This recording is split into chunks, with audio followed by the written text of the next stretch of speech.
Siam peccatori, ma figli tuoi, Immacolata,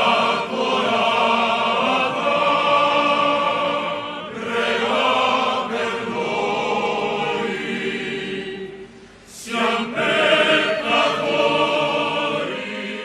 Immacolata, Madre di un popolo fedele, la tua trasparenza illumina Roma di luce eterna. Il tuo cammino profuma le sue strade più dei fiori che oggi ti offriamo.